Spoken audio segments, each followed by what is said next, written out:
জমিন থেকে তাকে নিয়ে মক্কায় চলে যান, কারণ এই জমিন তার জন্য নিরাপদ না, একমাত্র মক্কা ভূমি তার জন্য আল্লাহ নিরাপদ রেখেছেন বলি সুবহানাল্লাহ। ফিরে আসলেন। বহিরা পাদ্রী জানতো কিনা তিনি নবী? ওই যে বললো ইনি সেই নবী, জানতো না কে বলছে?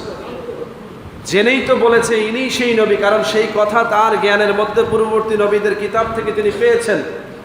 জেনেছে ইনি নবী হবেন, কারণ তার নবুয়তের বহির প্রকাশ তথা তার উপরে রিসালাতের দায়িত্ব অর্পণের যে সময়, সেটা একটা অপেক্ষাকৃত সময় পর্যন্ত অপেক্ষমান থাকবে। এটা আল্লাহর কুদরত।